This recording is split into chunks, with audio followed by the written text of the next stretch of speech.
Senhor, nós reconhecemos a nossa necessidade de Ti nesta manhã. Reconhecemos, ó Deus, que sem a Tua palavra, o Teu Espírito, a Sua presença conosco, Senhor, a Tua palavra pode ser aparentemente fácil de entender, mas nós não vamos ser alcançados por ela, nossa vida não será transformada e o Teu reino não virá. Por isso, Senhor, nós estamos diante de Ti, Senhor, tirando esse pouco tempo, Senhor, mas é um tempo reservado para Ti e para buscar, ó Deus, um entendimento que possa mudar nosso curso.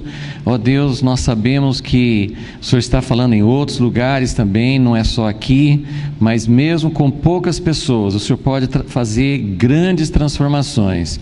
Por isso, Senhor, não queremos subestimar o que o Senhor pode fazer na nossa vida pela Tua palavra. Em nome de Jesus, Senhor, nós estamos diante de Ti, convidando o Senhor para estar conosco e para nos ensinar. Em nome de Jesus. Amém. Ok, estamos falando sobre Amazias, estamos em 2 Crônicas 25. Na aula passada falamos sobre os acontecimentos aqui dessa guerra que ele fez contra Edom. E nós vamos continuar um pouquinho mais na história, porque além da guerra contra Edom, ele fez uma outra guerra também. Então, só vou lembrar aqui que ele tinha, uma das coisas que ele fez, foi um erro, ele contratou um exército, uma quantidade de soldados mercenários. Ele contratou um exército de Israel, das tribos de Israel, do outro reino, e o profeta veio, falou com ele que ele não deveria fazer isso, que Deus não estaria com ele. Talvez depois, eu não sei exatamente como Deus vai nos orientar, mas como eu tenho falado, existem muitas questões profundas que às vezes a gente passa por cima, mas tem muitas implicações. Nem sempre a gente precisa parar para investigar, mas eu tenho falado que nós não temos respostas para todas essas perguntas difíceis, não temos respostas finais, mas isso não significa que a gente deve ignorar. A gente deve, quando vem uma pergunta, mas como que é isso, Deus? Aqui está falando que o Senhor fez isso, mas isso não faz sentido para mim. Então, que tipo de atitude nós devemos ter? Evidentemente, não uma atitude de colocar Deus no banco dos réus e falar assim: Deus, eu tenho a capacidade de julgar o Senhor, de dizer quando o Senhor está sendo justo e quando o Senhor está sendo injusto. Se a gente assumir essa posição, nós estamos nos colocando numa posição muito errada e não vamos achar a verdade. Mas, ao mesmo tempo, Deus não está pedindo que a gente simplesmente fale: bom, se Deus fez, está certo, e eu com isso, eu não tenho que perguntar nada. Nós temos a palavra de Deus que levanta questões, que explica muitas coisas, e é para isso mesmo, para a gente buscar um entendimento. Então, nós já falamos nas últimas semanas, a gente falou sobre aquela questão de Deus visitar o pecado dos pais nos filhos, mas uma outra questão bem espinhosa, bem difícil, assim, desde todos os tempos que os teólogos discutem, é a questão da soberania de Deus. Até que ponto que Deus está controlando todas as coisas, se nós somos meros joguetes nas mãos de Deus, assim, tudo que Deus faz, Ele que está manipulando tudo, ou até que ponto que nós temos liberdade para escolher, até que ponto que nós somos responsáveis por nossas decisões. E essa história tem várias dessas questões, tem várias menções que tem a ver com isso. Por exemplo, vamos ver aqui, né, nessa parte que já vimos, no versículo 8, 2 Crônicas 25, 8, quando o profeta fala com Amazias que ele não deveria chamar o exército de Israel para ir com ele, ele diz o seguinte, versículo 8, a gente não parou muito nessa frase, mas essas frases que às vezes aparecem no meio da história são muito significativas, porque o profeta diz o seguinte, versículo 8, ainda que vás, eu acho que tem variações de traduções, é um versículo que talvez a linguagem original é um pouco difícil de entender, mas essa aqui diz o seguinte, ainda que vás e lutes valentemente na batalha, Deus te fará cair diante do inimigo, pois Deus tem o poder para ajudar e para fazer cair. A questão era a seguinte, isso aqui não é tão difícil de entender, mas a questão é a seguinte, você chamou esse exército de Israel para ir com você. Você não deveria ter feito isso, na verdade você nem pediu a minha opinião. Então você fez isso por sua conta, mas eu estou vindo aqui no nome de Deus para dizer, não faça isso, porque se você fizer, ainda que vocês lutem com toda a sua força, ainda que vocês sejam numericamente maiores, quer dizer, ainda que vocês tenham condições de vencer a batalha, Deus é poderoso para fazer acontecer o resultado que Ele quer. Eu estou interpretando aqui, que ele diz, Deus é poderoso para ajudar, como nós sabemos, Deus pode ajudar na batalha, mas Deus é poderoso também para ir contra a gente. Então isso é muito importante para a gente entender, porque às vezes nós podemos estar lutando contra Deus. Então, mas isso mostra a capacidade de Deus de fazer uma intervenção. Deus pode intervir, Deus pode mexer com o resultado, Deus pode mexer os pauzinhos, Deus mexe, Deus intervém, Deus é soberano, Deus faz coisas e pode interferir com os resultados. Às vezes Deus não interfere, isso é um grande mistério. Vários livros, por exemplo, de Philip Yancey, ele fala como que Deus é responsável pelo mal, o que acontece, e em muitas ocasiões, a gente não tem muito acesso a esse tipo de informação, principalmente em relação a catástrofes naturais. Como é que acontece uma catástrofe e mata gente inocente, não faz escolha? Quando vem uma catástrofe, quando vem uma guerra, quando vem situações terríveis sobre a humanidade, não tem escolha entre bons e maus. Então por que isso acontece? Em alguns casos Deus mexeu com as leis da natureza e fez acontecer. Deus é poderoso para fazer isso. Deus pode interferir com as leis da natureza? Jesus ordenou que o vento parasse, então Ele é poderoso para mexer com as leis da natureza. Ele pode gerar um vento ou Ele pode parar o vento, Ele pode trazer chuva ou Ele pode parar a chuva. Então Deus é soberano sobre as leis da natureza, mas Deus também é soberano sobre as coisas que acontecem na humanidade, com guerras. Então aqui ele está dizendo, você chamou um exército para você ter superioridade numérica, e hoje a coisa tem muito a ver com tecnologia, alguns países têm superioridade tecnológica, tem muitas armas, muitos instrumentos que os tornam superiores aos outros, mas Deus pode ajudar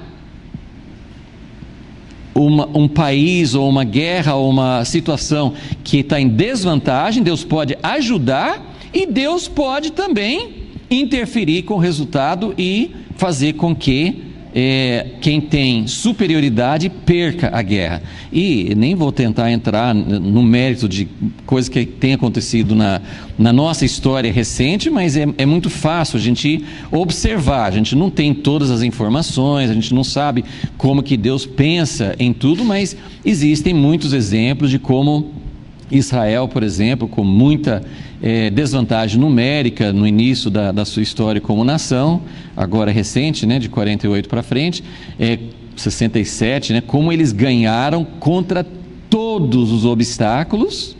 E tem exemplos também de países que tiveram muita superioridade e perderam. Então Deus mexe com os resultados. Não significa que todas as coisas que acontecem são também exatamente como Deus quer. É muito complexa essa história, mas como eu falei assim, eu acho melhor a gente levantar essas questões do que simplesmente passar por cima. Então o que o profeta estava falando com ele é: Deus é poderoso para te ajudar, e Deus é poderoso também para ir contra você. Agora, essa história de Amazias, como eu tenho mostrado, essa sequência histórica que estamos vendo nesse período, que é de reis que eram bons, mas não totalmente, é muito complexo, porque na sequência dessa guerra aqui, o rei Amazias, realmente ele ouviu o profeta, ele atendeu o profeta, ele mandou esse exército de Israel embora. Houve prejuízo para ele, porque aqueles soldados de Efraim ficaram bravos. Agora vai ter uma consequência disso, na parte que vamos ver agora. Mas ele ouviu, ele atendeu o que Deus falou com ele. Que, como eu disse, assim, a Bíblia fala que Amazias foi bom, mas não perfeitamente bom. Mas quando você estuda a história dele, é difícil achar o que ele fez de bom. Não tem muita coisa boa que ele fez. E a guerra que ele fez, ele obedeceu, mandou o exército de Israel embora, ficou só com o exército dele. Ele se fortaleceu, no versículo 11, ele se esforçou, foi para a guerra e ganhou a guerra. Então nós temos uma situação: Deus pode ajudar a ganhar, Deus pode fazer com que perca. Agora, essa guerra que ele obedeceu a Deus, fez o que Deus mandou aquele exército embora. Ele ganhou a guerra, mas a guerra não foi boa para ele. Então, nesse caso, a gente nem pode dizer que Deus ajudou ele a ganhar, porque pelo menos Deus não foi contra ele. Mas essa guerra não foi uma guerra que engrandeceu Deus e não trouxe resultados, como nós vimos na semana passada, né? Ele, em vez de ele influenciar Edom, ele foi influenciado por eles e pegou os deuses deles e foi então para a idolatria. Mas eu queria só chamar a atenção para esse aspecto da intervenção de Deus. Agora nós vamos ver uma outra parte na sequência. 2 Crônicas 25, vamos ver aqui no versículo 13. Enquanto isso, quer dizer, então ele ganhou a guerra de Edom de uma forma cruel, ele não demonstrou a natureza de Deus, a compaixão de Deus, ele não foi uma guerra que engrandeceu Deus, mas ele ganhou a guerra. Nem toda a vitória, nem todo sucesso significa que Deus está conosco, ok? Ganhou a guerra, mas aí diz, versículo 13: enquanto isso, quer dizer, enquanto ele estava na guerra, ganhando a guerra contra Edom, enquanto isso, os homens das tropas que Amazias despedira, para que não fossem com ele à peleja, deram sobre as cidades de Judá, desde Samaria até Bet-Horon, e feriram deles 3.000 e saquearam grande despojo. Então houve uma retaliação. Mas como? Se ele fez o que Deus mandou fazer, por que ele levou prejuízo? Aí nós já falamos sobre isso. Quando você faz uma coisa fora da vontade de Deus, sem consultar a Deus, mesmo depois Deus falando assim, corrija, está errado, volte atrás, pode haver consequências, porque as nossas decisões têm consequência. Então houve consequências nessa decisão dele. Então eles foram prejudicados. O povo de Efraim, os soldados de Efraim, devastaram uma parte de Judá, mataram pessoas e tudo mais. Ok, versículo 14: quando Amazias voltou da matança dos edomitas, trouxe consigo os deuses dos filhos de Seir, tomou-os por seus deuses, prostrou-se diante deles e queimou-lhes incenso. Em Romanos 1 tem um lugar que fala que quando o homem rejeita Deus, Deus entrega o homem à insensatez, à loucura. Porque tem alguma coisa mais insensata do que você ganhar a guerra contra uma nação, Edom no caso. Ele ganhou a guerra, ele ganhou, aí ele pega os deuses deles, abandona o Deus dele, com quem ele ganhou a vitória, mesmo Deus não aprovando assim, mas Deus era o Deus dele, ele que ganhou, e aí ele pega os deuses do povo derrotado e vai servir aos deuses deles. Assim, nem lógica isso tem, isso é loucura, é insensatez. Mas por que isso acontece? Porque uma das grandes perguntas que eu quero ver com vocês, nessa sequência de 4 reis que foram mais ou menos, né, que foram bons, mas não de todo o coração, por quê? O que aconteceu que atrapalhou, que mudou o curso? Joás começou bem, mas ele terminou muito mal. Agora Amazias vai seguir o mesmo caminho. Tanto é que a avaliação de Deus, acho que é em Reis, né, no texto paralelo em Reis, fala, Amazias foi bom igualzinho o pai dele. Não foi bom igual Davi, ele foi bom igual Joás, quer dizer, um bom que começou bem, mas não terminou bem. Então essa é a nossa pergunta: por que não termina bem? Uma das coisas é que desde o início o coração deles não era um coração totalmente íntegro. Então esse é um ponto fundamental que é difícil a gente avaliar. Como é que é o seu coração? Como é que é o meu? A gente está começando bem? Nós começamos bem, nós temos um coração que realmente é aberto para Deus, que quer Deus de todo o coração? Ou a gente é mais ou menos, a nossa conversão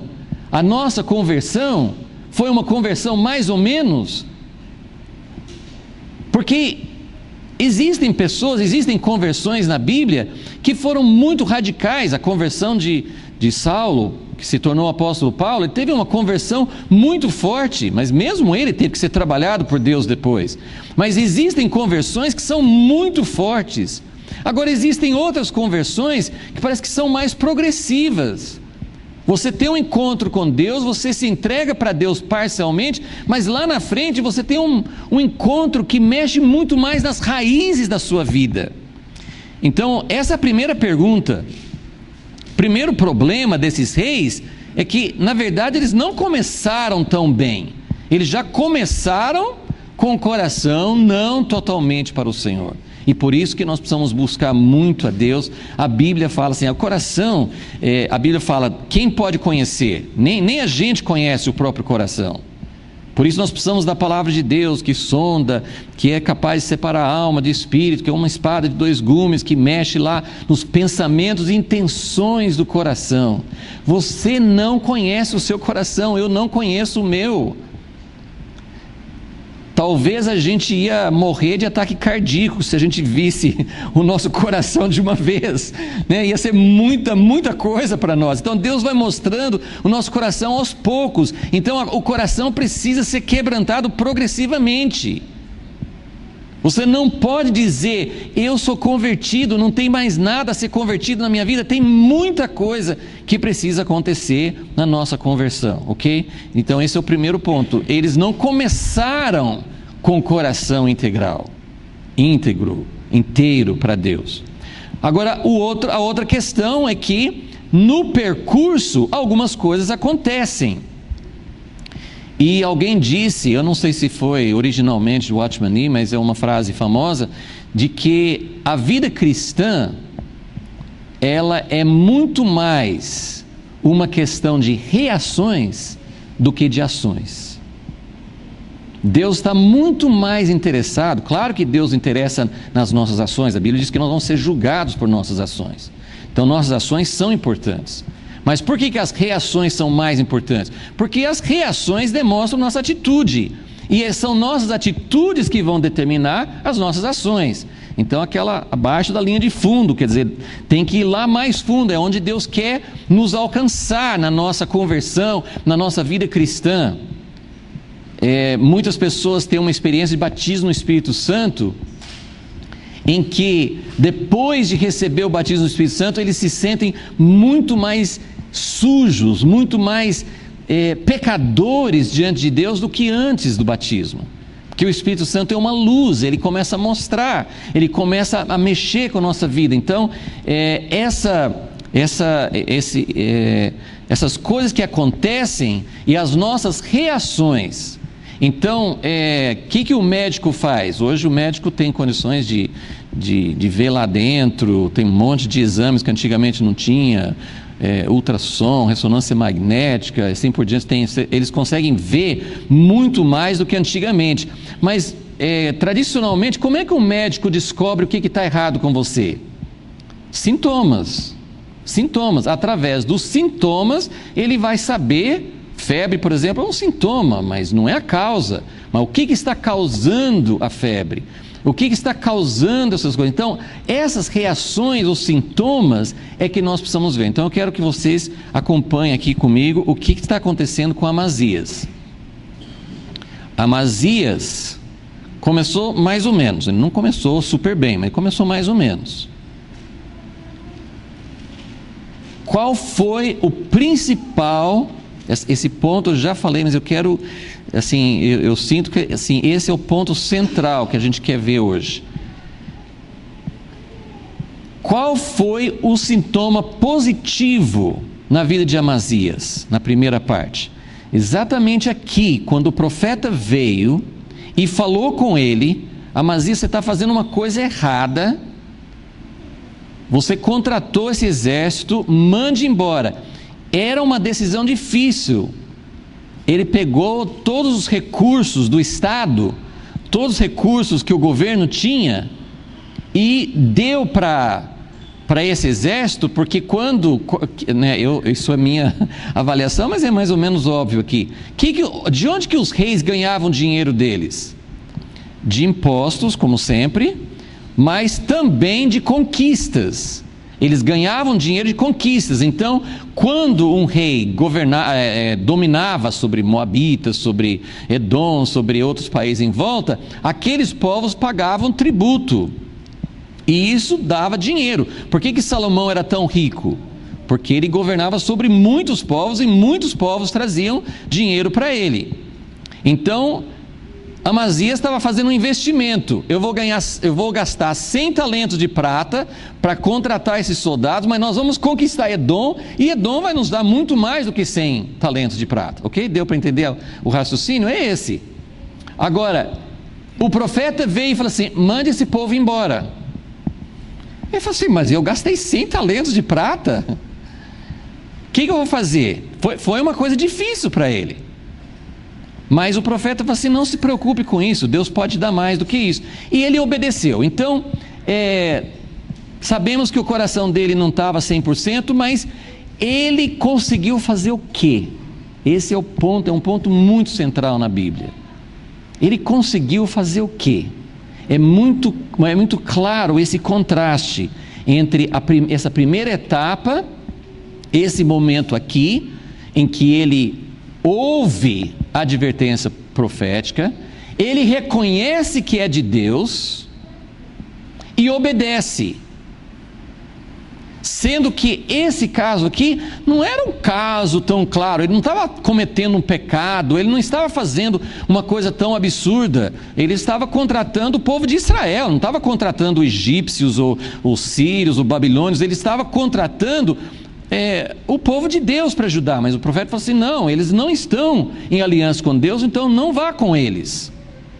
Então ele conseguiu ouvir. Agora vamos continuar a história aqui. Então, versículo 14, ele trouxe os deuses de Edom e começou a servir esses deuses. Versículo 15, a ira do Senhor se acendeu contra Amazias e mandou-lhe um profeta. Era o mesmo profeta? Não sei, talvez não, porque se fosse o mesmo profeta, pô, esse homem já me trouxe uma palavra de Deus. Eu não sei, a Bíblia não fala quem é. O primeiro profeta não tinha nome, o segundo também não tinha nome, então a gente não sabe. Mandou um profeta que lhe disse: por que buscaste deuses que a seu povo não livraram das tuas mãos? Enquanto ele ainda falava, o que quer dizer isso? Ele não deixou terminar, né? Enquanto ele ainda falava, o rei lhe respondeu: acaso foste nomeado conselheiro do rei? Eu te convidei, eu perguntei sua opinião. Quem é você? Como é que você está trazendo essa palavra para mim? Qual que é a diferença agora? Nesse momento aqui, ele tinha condições de ouvir. Ele tinha condições de ouvir. Você lembra alguma passagem na Bíblia que manda a gente ouvir? Tem alguma vez na Bíblia a gente escuta assim: ouça, ouça, preste atenção, ouça. Né? Como as 7 cartas, todas as 7 cartas falam no Apocalipse: quem tem ouvidos, todo mundo tem ouvidos. Como assim quem tem ouvidos? Não é todo mundo que tem ouvidos. Bom, mas quando Deus fala, eu escuto. Não é assim não. Mas claro que se Deus falar comigo para abandonar algum ídolo, eu vou entender. Não, a gente não entende. A capacidade de ouvir, eu não posso nem tentar percorrer a Bíblia com vocês sobre isso, mas eu vou mostrar alguns textos, porque isso é muito, muito forte. Eu não vou examinar depois, na próxima aula a gente vai voltar a essa história, mas eu queria parar nesse ponto, porque aparece 3 vezes nessa história, 3 vezes. Primeira, ele ouviu. Segunda, ele voltou da vitória e estava fazendo uma coisa errada que trouxe a ira de Deus sobre ele. E você pergunta: mas por que um homem que acabou de ter uma vitória e Deus tinha falado com ele, não faça isso, ele obedeceu, então de alguma maneira ele poderia dizer: Deus me ajudou, ele foi vitorioso, como que nesse momento ele vai abandonar Deus? Mas isso é muito comum, porque o problema vai ser detectado agora mesmo. Por que você buscou? Então ele falou assim: acaso fosse nomeado conselheiro do rei? Para com isso, porque haveria de ser morto. Quando que isso aconteceu, de alguém ser morto? Pai dele. Vocês estão lembrados? O pai dele, Joás, que começou tão bem, com a ajuda do sacerdote Joiada, mandou matar o filho de Joiada, porque ele veio falando: você está errando. A mesma coisa aconteceu com o pai dele. Ele ouvia no início e depois ele passou a não ouvir mais. Na vida cristã, a gente pensa: quanto mais tempo eu ando com Deus, mais eu vou aprender a ouvir a voz de Deus. Não é isso que a gente pensa? Mas pode não acontecer. Quanto mais eu ando com Deus, ou quanto mais eu ando na vida cristã, mais o meu coração se eleva, mais eu me torno convencido, mais eu me torno arrogante e menos escuto Deus. Infelizmente, essa é a história de muitas pessoas, pode ser nossa história. E nós estamos falando: cuidado, você pode começar bem e terminar mal. Então ele não está conseguindo ouvir. Então o profeta, estamos no versículo 16 ainda, então o profeta parou, mas disse. Então o rei assim: cala a boca, você não foi nomeado para... O rei só falou uma coisa, o profeta só falou uma coisa depois disso. Assim: está certo, mas eu sei que já o Senhor deliberou destruir-te, porque fizeste isso e não deste ouvidos ao meu conselho. Então estou sabendo que Deus está pretendendo julgar você, porque você não deu ouvidos. E aí a história continua o seguinte, versículo 17: depois de ter tomado conselho... É bom ter conselheiros? Sim ou não? Depende quais. Olha só, depois de tomar conselho, ele fez uma burrada. Ele fez a pior coisa possível, depois de tomar conselho. Eu não estou dizendo que não é bom ter conselho, mas a pergunta foi uma armadilha, tudo bem, né? Mas nós precisamos de conselheiros, na multidão de conselheiros da sabedoria, mas muitos conselheiros na Bíblia, eu poderia dar vários exemplos, Houve exemplos de Davi, quando Davi não ouviu os amigos íntimos dele, não ouviu e fez a vontade de Deus. Foi aquela ocasião que os conselheiros tudo falaram assim: mata Saul, mata Saul. Lembra disso? Mata Saul. E ele não ouviu os conselheiros. Então é muito, muito perigoso essa questão de amigos, de conselheiros. Você tem que saber. E isso, gente, isso é tão evidente para quem está de fora, né? Os políticos se cercam de conselheiros e não escutam mais a quem eles devem ouvir, não é verdade? Não escutam, eles estão escutando conselheiros, mas estão escutando conselho errado.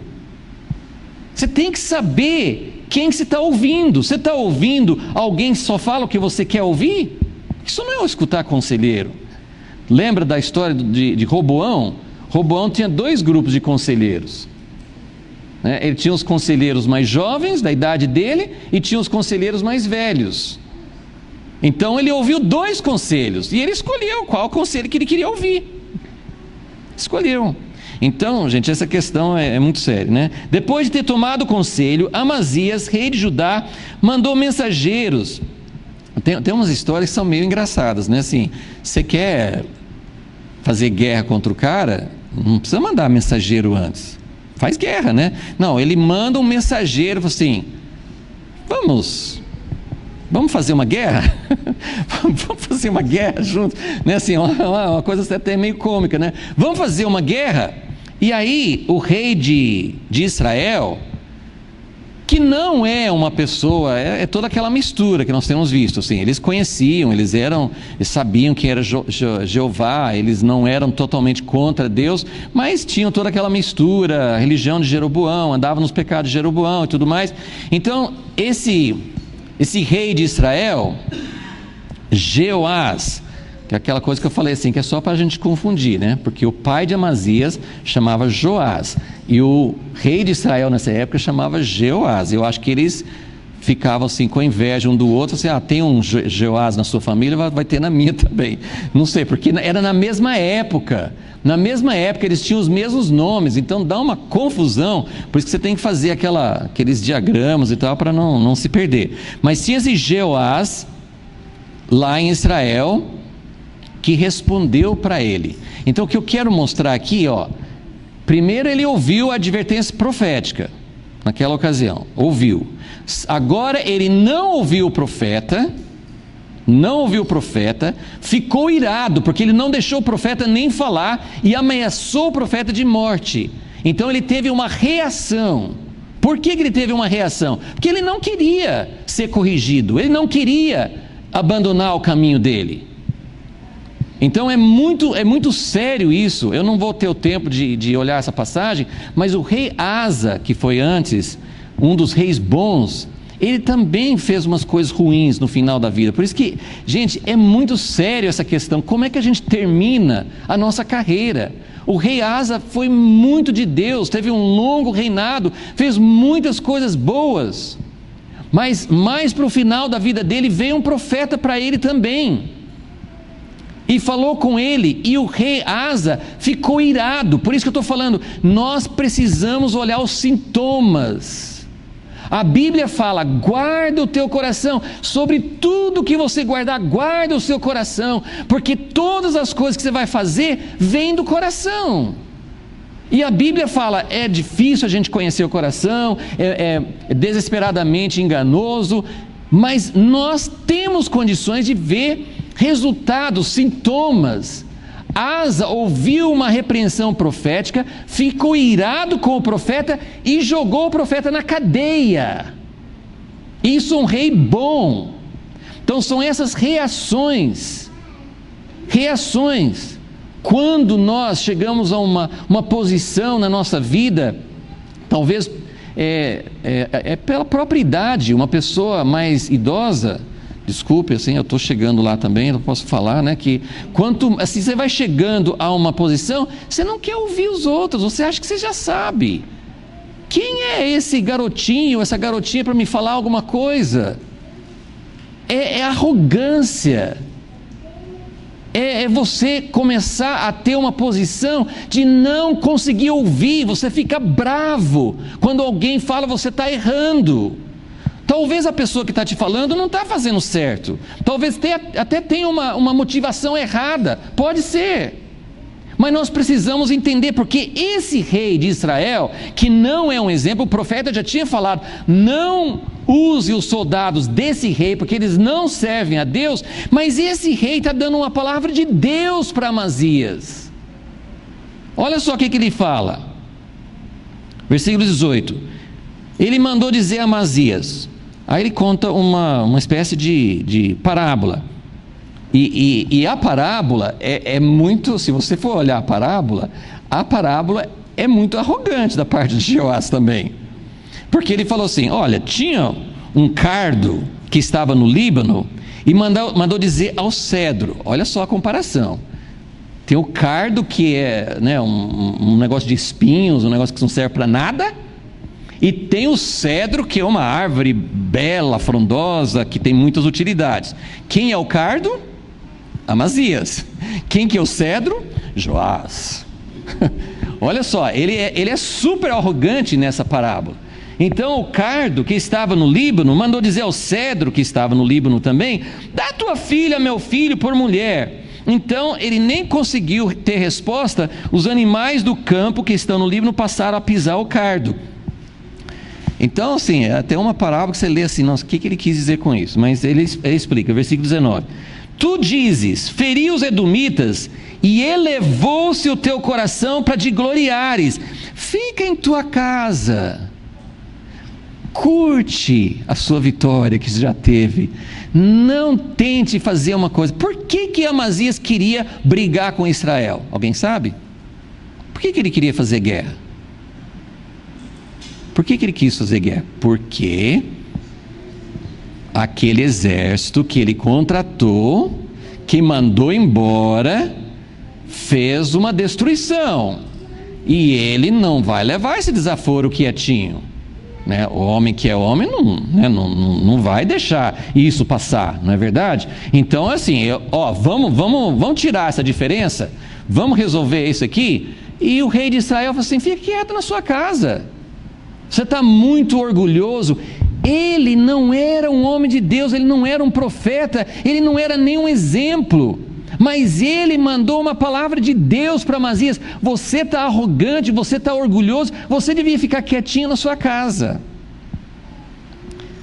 Então, por enquanto na história eu só vou chegar até aqui, eu só queria mostrar, e aí rapidinho nós vamos ler alguns textos sobre essa questão de ouvir, porque não é muito fácil a gente descobrir uma fórmula de ouvir, é uma coisa que depende da condição do coração.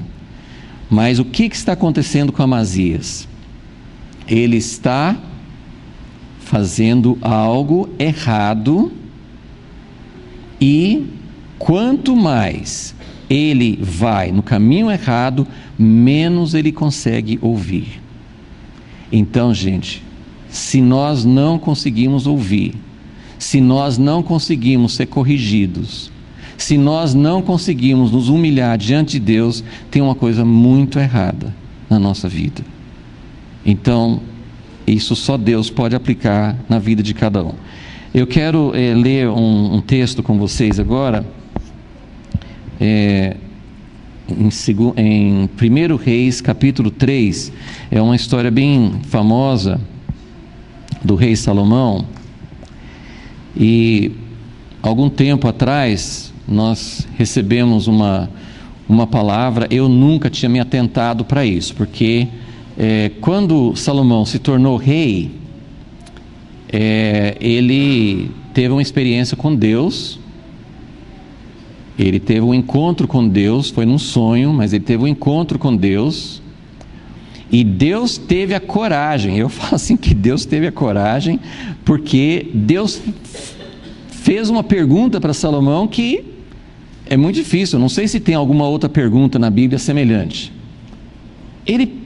Qual foi a pergunta que Deus fez para Salomão? Pede o que você quiser. Deus falou: pede o que você quiser. E Salomão, rápido, né? Eu acho que ele não tinha muito tempo para pensar. Você pensou, você diante de Deus, e Deus falou assim: o que você quer? Você, Deus, me dá uma semana para pensar, deixa eu pensar direito, já que eu posso pedir qualquer coisa que eu quero, deixa eu fazer um pedido bom, né? Não, ele tinha uma pergunta na ponta da língua. Não sei se, com toda certeza, isso é porque ele estava sentindo isso já. Mas o que foi que Salomão pediu? Sem ler o texto bíblico, o que ele pediu? Sabedoria. Mas tem uma coisa interessante nesse texto que eu pelo menos nunca tinha me atentado. Então só vou pegar essa... Salomão começa, né, a falar assim, 1 Reis 3, versículo 5, pede o que quiseres, e Salomão começa respondendo: o Senhor foi muito misericordioso, me colocou no trono, eu sou apenas uma criança, versículo 7, versículo 8, teu servo está no meio do teu povo que elegeste, povo grande, que nem se pode contar, nem numerar pela sua multidão. Portanto, dá ao teu servo um coração sábio, compreensivo, que ouve, um coração que ouve. A minha tradução fala assim, um coração entendido. Então, é sábio, mas o que é sábio? A palavra no original aqui é aquele mesmo Shema que fala em Deuteronômio 6. Todo mundo já deve ter ouvido falar assim, Shema o grande mandamento que os judeus usam na oração 2 vezes por dia, né, quando aquela palavra de Deuteronômio 6 que começa dizendo: ouve, ó Israel, ouve. Essa palavra é Shema.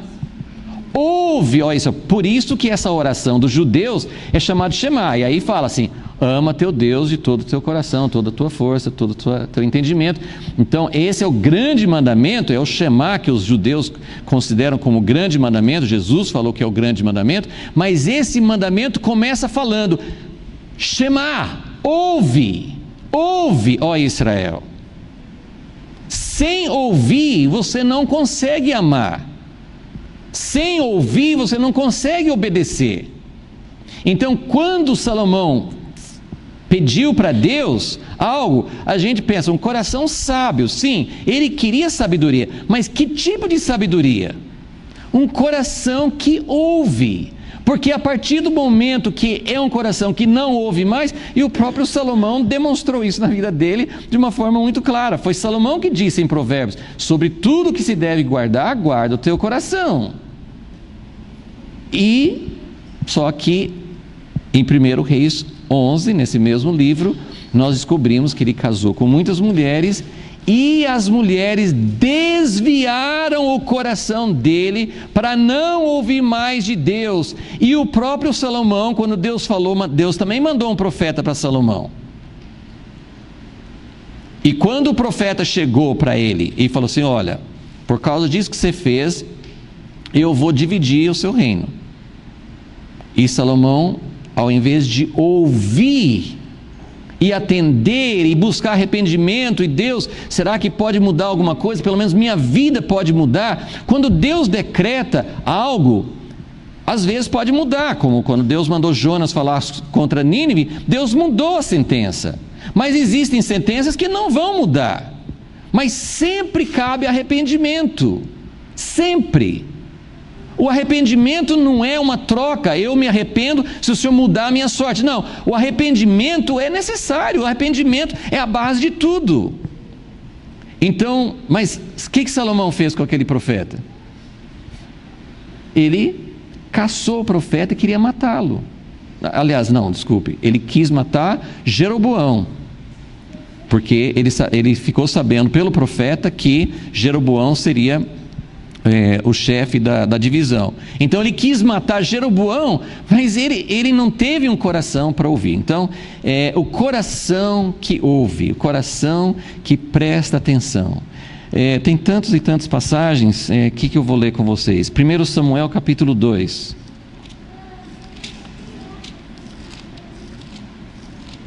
1 Samuel fala dos filhos, 1 Samuel 2 fala dos filhos de Samuel. Sim, dos filhos de Samuel, de Eli, os filhos de Eli. Nossa, estou fazendo confusão aqui. Os filhos de Eli. Samuel era criança aqui ainda. Os filhos de Eli. Depois os filhos de Samuel também foram mais ou menos, talvez não tanto, mas os filhos de Samuel também se desviaram. Mas aqui são os filhos de Eli. Segundo 1 Samuel 2, versículo 12. Eram os filhos de Eli, filhos de Belial, não conheciam ao Senhor. Eu vou pular aqui uma parte aqui. Eli falava com eles, versículo 22. Ora, Eli, que já era muito velho, ouvia tudo que seus filhos faziam a todo Israel, e de como tinham relações com as mulheres que serviam à porta da tenda da congregação. Então ele lhes disse: por que fazeis tais coisas? Ouço de todo este povo os vossos malefícios. Não, filhos meus, não é boa fama a que ouço entre o povo do Senhor. Pecando o homem contra o próximo, os juízes o julgarão. Pecando, porém, o homem contra o Senhor, quem intercederá por ele? Mas não deram ouvidos à voz de seu pai, porque o Senhor os queria matar. Bom, aqui entra muito nessa questão de soberania. Então, Deus queria que eles ficassem rebeldes. Não, essa não é a minha leitura, mas tem muita controvérsia sobre tudo isso. Mas é muito claro aqui que eles estavam andando no caminho errado e chegou ao ponto que eles não conseguiam ouvir mais.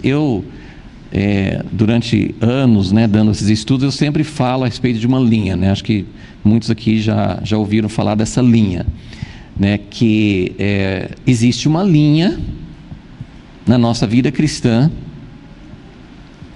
existe uma linha até para aqueles que não conhecem a Deus. Existe uma linha que quando você atravessa aquela linha, não tem mais retorno. É uma coisa muito séria. A Bíblia trata isso de diversas maneiras, usa diversos contextos para falar sobre essa linha.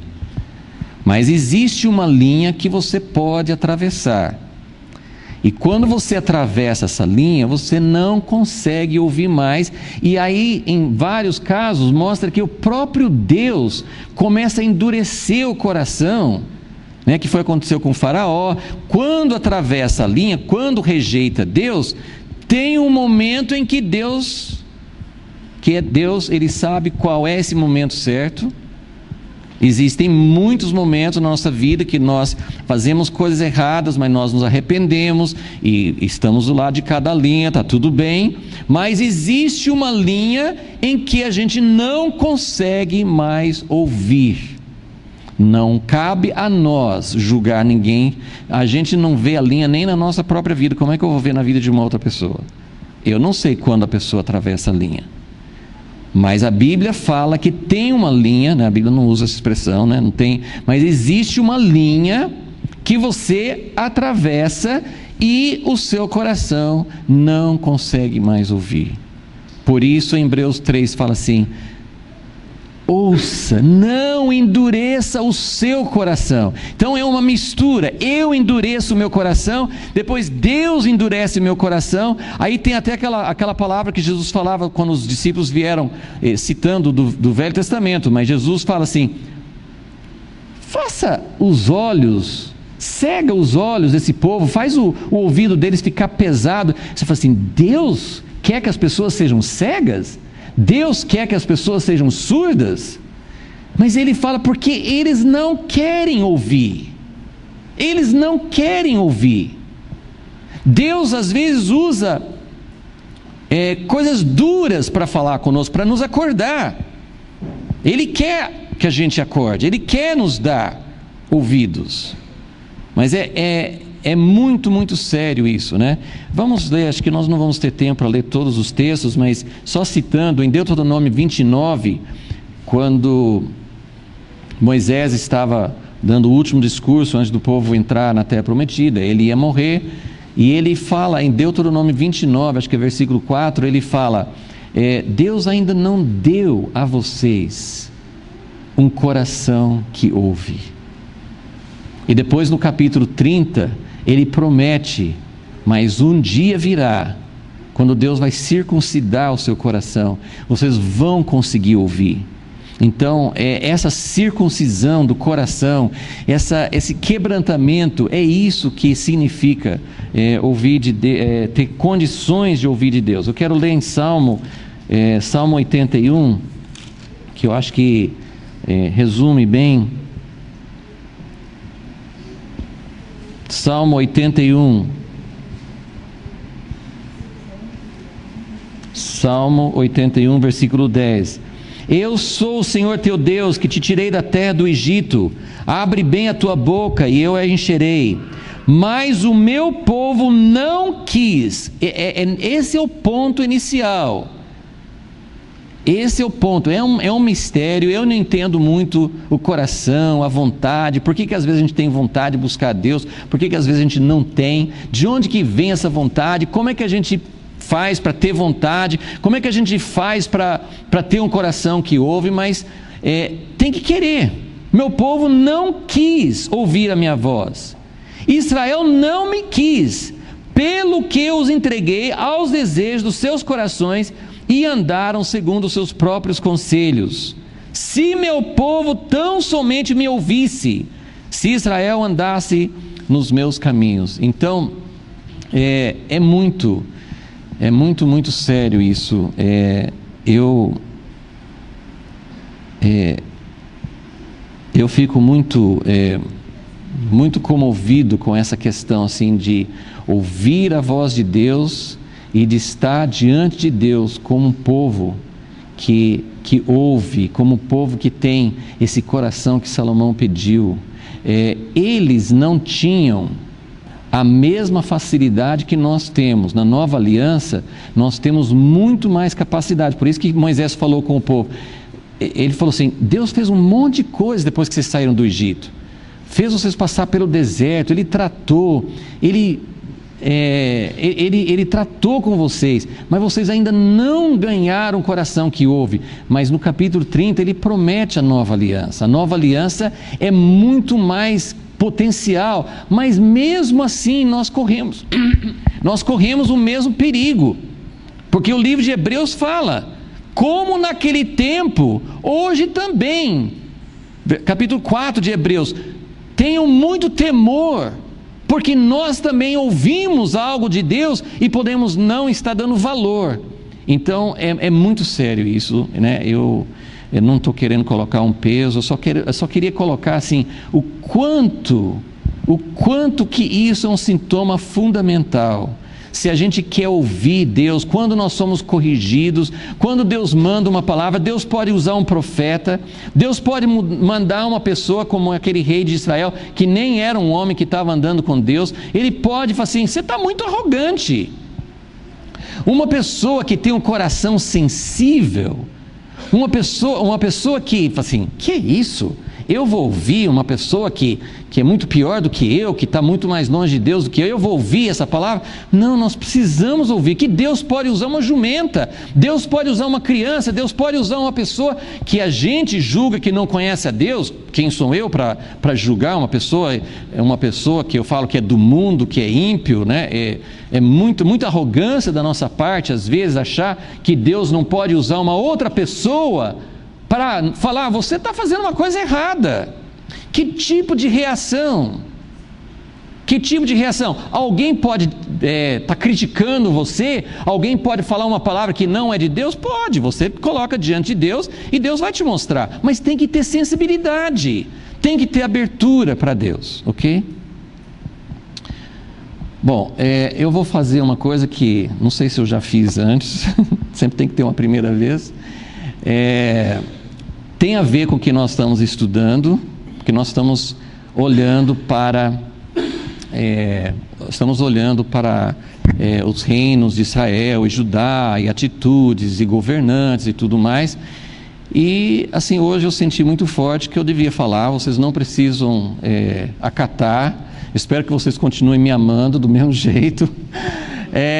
Mas assim, eu queria falar um pouco sobre a situação que nós estamos vivendo no Brasil, porque se nós estudamos a palavra e essa palavra não vem para ser aplicada na nossa vida atual, para que serve? Então, dentro de várias coisas que nós já temos estudado, eu só queria falar, assim, eu quero falar sobre 4 pontos. Eu queria que vocês quiserem anotar, se quiserem, assim, eu só quero que vocês examinem diante de Deus. Eu não estou dizendo que eu sou um profeta enviado por Deus, nada disso. São pensamentos. Eu estou muito, assim, faz muito tempo, talvez você também, eu estou muito perturbado, consternado com, não só com a situação, porque a situação política, a situação do país, é algo que tem acontecido em outras épocas, em outros países. Não é a primeira vez que as coisas vão mal e que Deus julga, né, que Deus pesa a mão, né, sobre uma nação. Mas eu estou muito mais preocupado com a reação da igreja. Então eu queria falar com vocês, assim, sobre esses 4 pontos, para que a gente pondere isso diante de Deus. Qual é a nossa reação diante de tudo isso? O que nós estamos fazendo como igreja? Nós estamos, a gente acabou de ver, assim, Deus dá muito mais valor nas nossas reações do que nas nossas ações em si. Então, qual a reação? Que tipo de atitude, que tipo de testemunho nós estamos dando como igreja? Talvez alguns já viram, tem corrido bastante aí pelos e-mails, acho que pelo Facebook também, uma palavra, eu até vi essa palavra sendo atribuída a outra pessoa, mas parece que é uma palavra do pastor Márcio Valadão, da Igreja Lagoinha de Belo Horizonte. Tem um texto, se alguns quiserem, depois pode ser, eu posso até mandar por e-mail. Ele está falando aqui que Deus está realmente julgando o Brasil.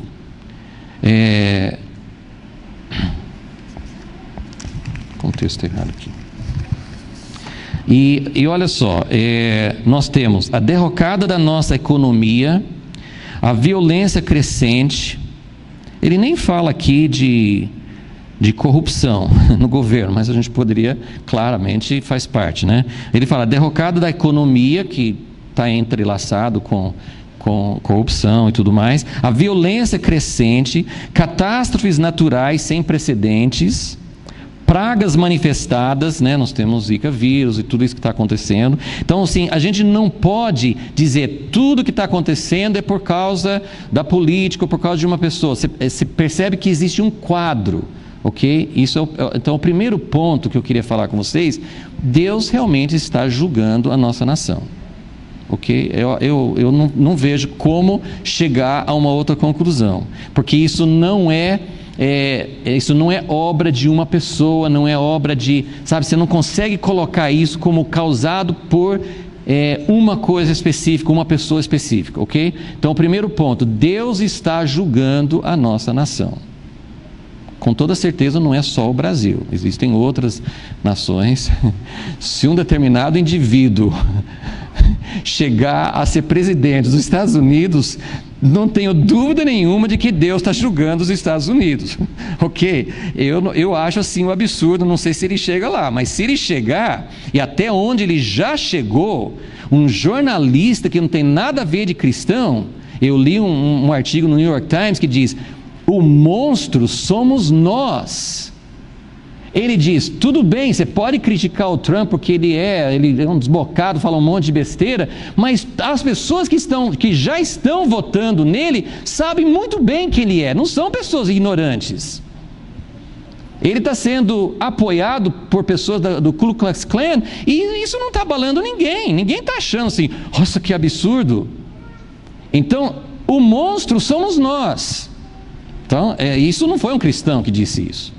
Então, gente, não é só o Brasil, né? Deus está julgando faz tempo, né? Deus está colocando governantes incapazes. Assim, gente, é difícil achar algum que seja bom no mundo inteiro. Então, realmente, assim, essa questão de governantes é muito sério. Então, esse é o segundo ponto. Que um governo que palavra que nós vamos usar? Um governo que é contra Deus, um governo corrupto, um governo incapaz, um governo, seja qual for as atitudes erradas, um governo mau é sinal do julgamento de Deus. Isaías 3, se vocês quiserem só anotar, Isaías 3, versículo 4 e 12, versículos 4 e versículo 12, né, Isaías 3, ele fala: vocês estão me abandonando, eu vou colocar uma criança. O que quer dizer uma criança? Uma pessoa incapaz, uma pessoa, sabe? Então ele está dizendo, vocês vão ser governados por opressores, vocês vão ser governados por pessoas que vão oprimir, que vão fazer coisas erradas. Então um governo, então primeiro ponto, Deus está julgando o Brasil. Segundo ponto, um governo, isolando um dos aspectos do juízo de Deus sobre o Brasil, um governo ruim é julgamento de Deus. Ok? É julgamento de Deus. Agora, talvez eu vou desmembrar isso num outro ponto, né? Vamos colocar o terceiro ponto: a igreja é responsável diante de Deus pela sua nação. Deus sempre procura, não precisa ser muita gente, mas a maioria do país, não. Deus muda situações através de minorias. Então, quando tem juízo contra uma nação, o papel da igreja não é dizer: está vendo, isso está errado, nós queremos acabar com esse governo. Não, a atitude da igreja é arrependimento. Se Deus está julgando a nação, nós como igreja somos responsáveis, pelo menos corresponsáveis, mas diante de Deus nós podemos nos arrepender até em favor da nação. Então, quando tem uma situação como essa, nós não devemos assumir a posição de que, de oposição, de luta, de atacar. Nossa posição não é de atacar. Nossa posição é: Deus, isso está acontecendo? O que está errado conosco? Ok? Julgamento contra uma nação é responsabilidade da igreja. Quarto,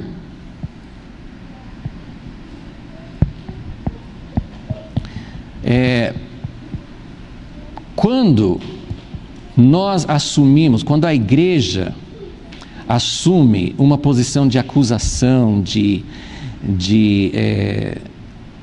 tem uma, assim, é por isso que assim, eu acredito muito assim, nessa semana que aconteceu todos aqueles incidentes com Lula, nós podemos ter duas reações, ou mais de duas, né? Mas eu quero falar assim sobre, nós podemos ter uma atitude assim de: eu quero que sofra, eu quero que pague, eu quero que morra, né? Eu quero que apodreça na prisão. Muita gente não fala isso, mas vocês estão entendendo o que eu estou querendo dizer. Então eu quero que vocês lembrem do que nós estudamos há pouco tempo. Joás foi um homem que terminou mal. Deus permitiu que ele fosse assassinado, mas depois os assassinos foram mortos, porque eles tiveram atitude errada. E nós vimos como Deus fazia isso com outras nações. O próprio Edom, que nós estamos estudando aqui, houve uma época em que eles foram usados por Deus para trazer juízo contra Israel. Só que depois tem até aquele profeta Obadias, que fala muito sobre Edom, é um profeta curto, e ele fala assim: vocês celebraram a vitória, a derrota do meu povo. Eu queria que vocês pensassem sobre essa ideia. Israel estava pecando, Deus permitiu que Edom judiasse do povo, né, exercesse juízo, mas depois Deus mandou o profeta: porque vocês celebraram, porque vocês tiveram prazer na derrota deles, agora eu vou julgar vocês. Então isso acontece em igrejas, isso acontece na política, isso pode acontecer numa empresa, enfim, qualquer lugar onde você vê alguém que errou sendo julgado por Deus, muito cuidado com seu espírito, porque Deus não tem prazer na morte do ímpio.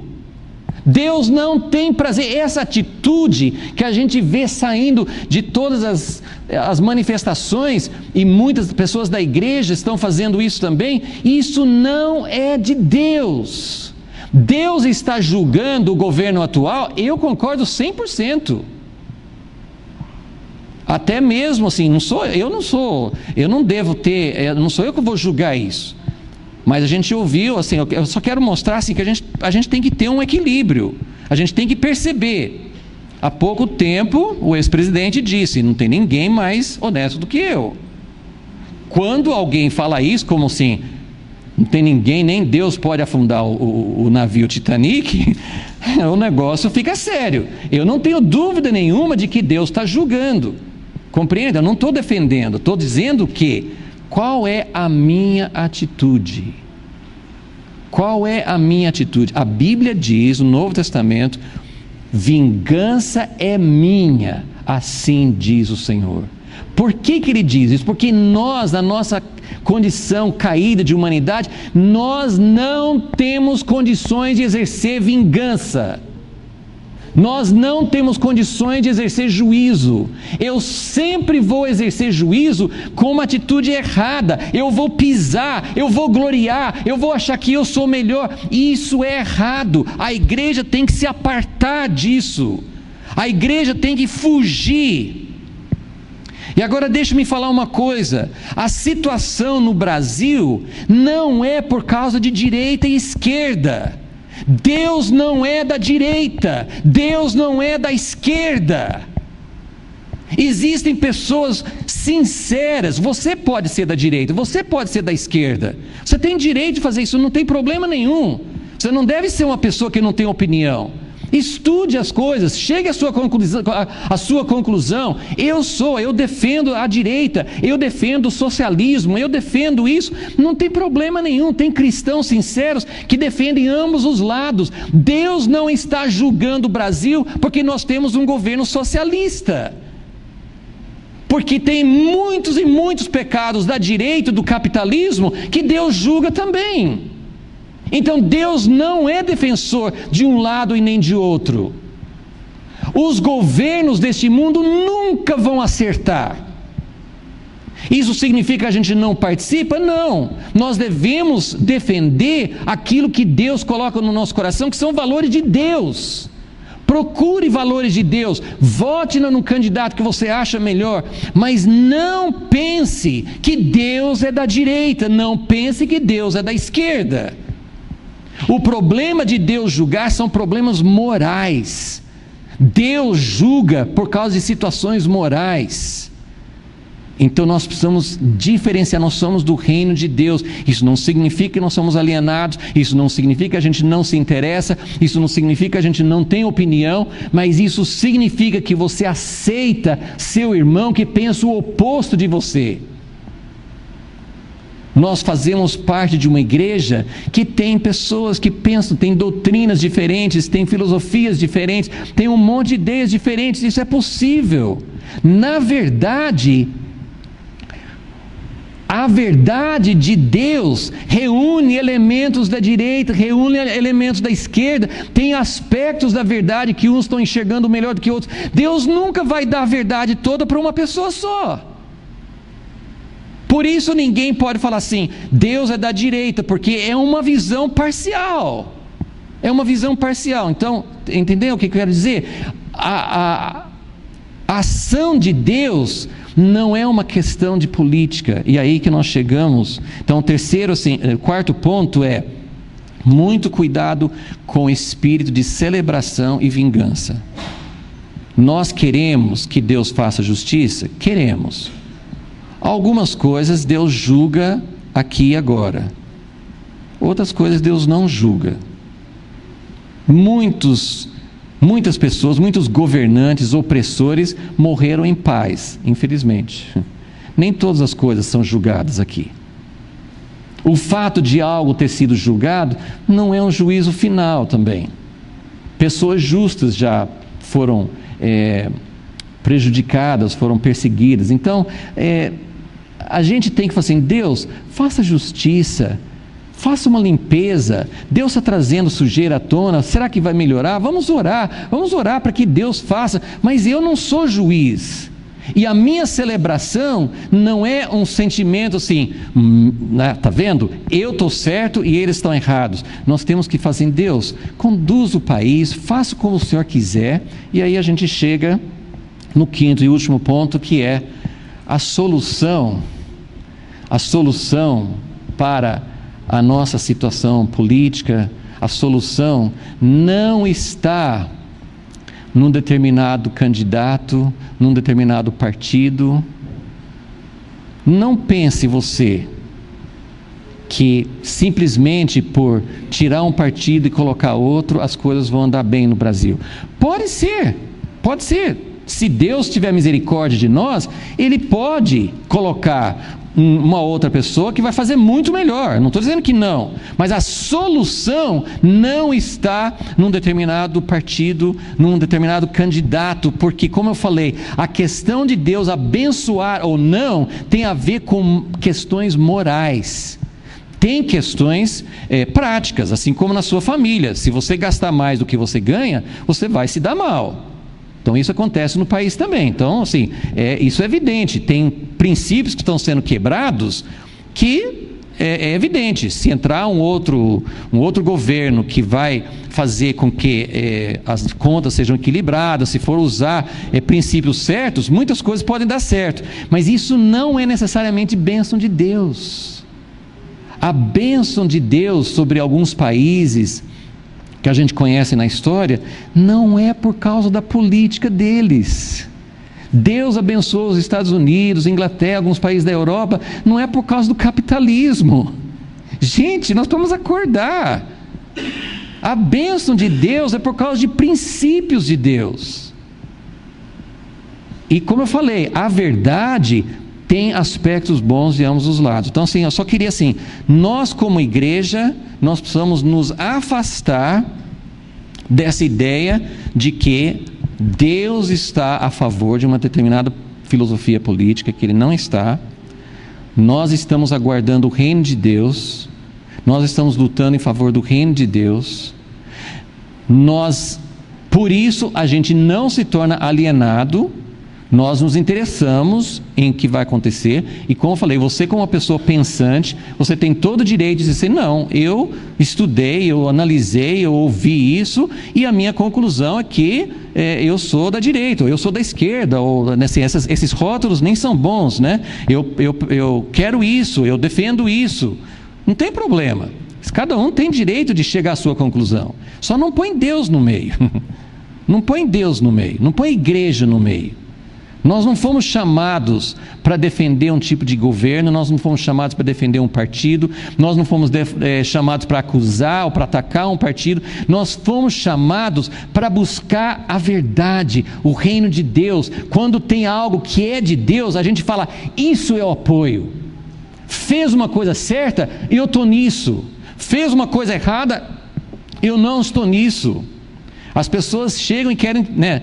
Como é que é, né? As pessoas sabem que eu sou americano, chegam assim, e aí, você está torcendo para quem nos Estados Unidos? Eu não estou alinhado, eu só peço a Deus misericórdia, né? Misericórdia, será que chegou nesse ponto? Mas eu não acho que a candidata dos democratas é que vai salvar o país, eu não acho que aqueles têm dois ou três candidatos evangélicos. Os Estados Unidos já teve vários presidentes evangélicos, eles não salvaram o país, gente. Então, gente, entende o que eu quero dizer? Nós temos que estar desalinhados como cristãos.